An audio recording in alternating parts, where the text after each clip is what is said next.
The movie is the Brittney Griner Story. We're here with director Alexandria Stapleton and, of course, Brittney Griner. Thank you both for coming, and congratulations on the movie. No, thank you. It's a story that I think a lot of people think they know, but they don't know the full extent of it, especially the way you've radicalized and changed over time and are now into a completely different thing. But let's start from the start. Why was Alexandria the person to tell your story? Our connection. When we sat down and met the first time, it was around Christmas time. Me and my wife, Cherelle, we went to go eat at Italian restaurant, I want to say.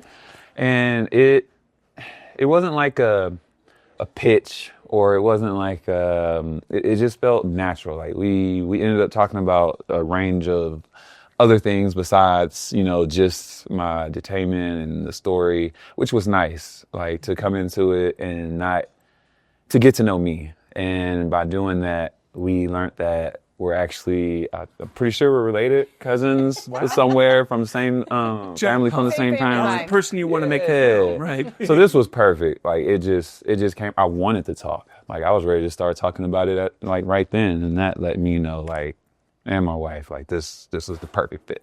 When you find that kind of warmth from somebody, it makes sense, and it makes sense as a filmmaker. In your mind, I mean, did you know about Brittney obviously as a player, but what were the kind of things you wanted to know more about when you started? Well, so we're both from Houston, so I knew Brittney straight from Nimitz High School, because she was so big and such a big star. My cousins actually went to high school with her, so I had watched the trajectory of her career, and then obviously was very much in tune with We Are BG, the campaign, everything that was. I was on the mailing list. I was actually going through my emails the other day, and I was like, wow.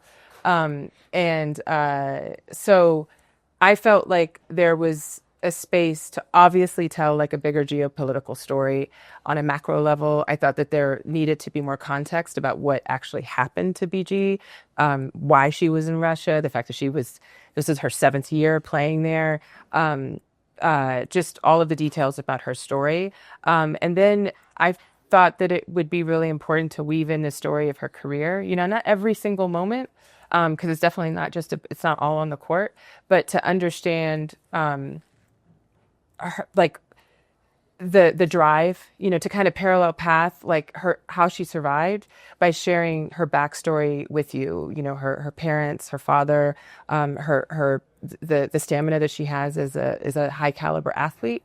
All of that to me was kind of the nuanced way of letting the audience understand, this is not everyone could survive what she survived and could go through to a Russian prison and just deal and accept it, for the time period that she was away. So all of it was just this gumbo that I felt was really necessary to get to understand her and her family a lot more. I love thinking about it that way, in the sense that it's almost like a parallel path, surviving in a literal sense, and surviving a gulag, but also anyone hoping to become a professional athlete has to survive a metaphorical gulag, the gulag of doubt, and then also just being the best, striving for excellence. That's hard. We had Billie Jean King in earlier today, and she told us all about her stories and about how, this is something that she was preparing with her family as well. You just told me I'm sorry to out you, but you didn't see the film? You haven't seen the film yet? I have not. The premiere is tomorrow, so. Are you going to sit in the crowd and watch it with us? Yeah. Oh, no, wow. definitely. I'm going to be right there. Raw emotions, everything will be first time I'm seeing it, and I'm just looking forward to it. Imagine that. You're going to see your life. It's going to feel out of body. I got to ask you a technical question. No, I could talk to you guys for hours. There is a lot of footage in this documentary of the gulag itself. And, the room, and also approaching gates and seeing guards. How did you get that footage?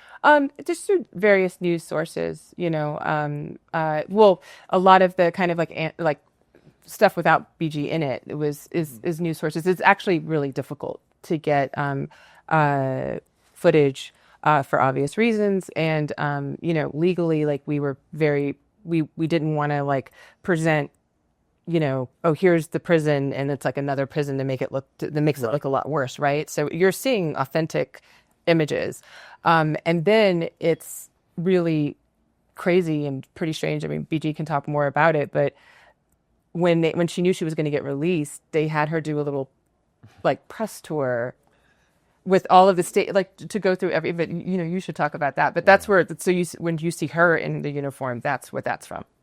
Yeah, the fake walk around to show me. There was photos of me eating. That you were healthy. I was healthy. Oh, look at her in the rec room. She's fine. Which was funny because the lady that I actually was sitting with, eating, the one photo of me sitting and eating in the lunchroom, she's a second offender. I worked with second offenders in my building, in the penal colony, but I couldn't eat with them.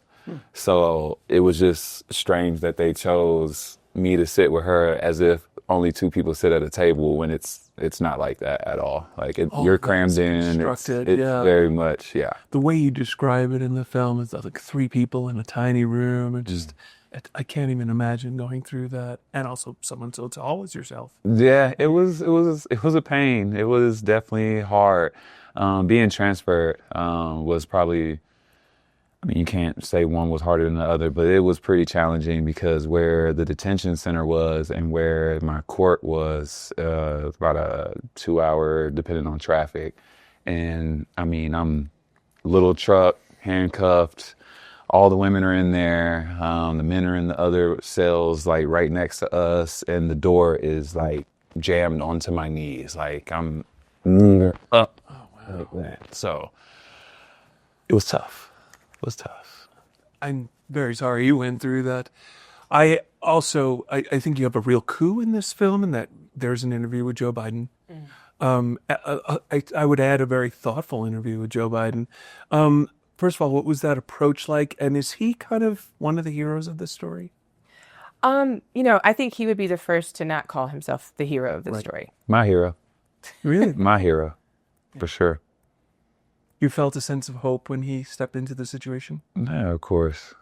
I mean, I had the attention of our president. If anybody can do anything, I have full, trust in Joe Biden as my president. You don't think that would have happened now? Huh? At the time, he was our president, so I had full. But I think he would share I think he would say, yes, he made executive decisions that got her home, but it was, a giant group of people led by Cherelle Griner, BG's wife, Lindsay, BG's agent, really key figures, and a bunch of other people that it's too many to name, that were instrumental in being very relentless about getting his attention and getting her home. And many fans and civilians and just nameless people. So many people. And there's also some extraordinary footage from the perspective of the plane when the cross happens, the pass happens, and then you went to the side to speak to some people? Yes. So the exchange happened. Me and Victor, we talked, we shook hands. I'm pretty sure they cut the film from their side. But we shook hands. He congratulated me on getting home, wished me well. I said the same to him too. I said, glad you're going home as well. And then they asked if I wanted to go over and thank, the gentleman that made it possible for us to land there and have a safe, exchange. And I said, of course, because I wouldn't be here without them as well. Like you were saying, it's so many people. So many, even down to the pilots that flew the planes to even get us there, and the medical personnel that was on the plane waiting for me to immediately check me out, the counselors, it was just so many people that went into getting me back. And of course I had to go over there and say thank you. The way I was raised, of course. We've watched your brilliant career on the court, and what you do is so extraordinary. But what are the things that are most important to you now? Setting an example for my son. Setting a good example for my son. Leaving something behind for him to be proud of. showing him that, you know, you can go through trials and tribulations, but you can come out on the other side, and there's going to be support for you in community. But my son is the biggest driving force for me right now.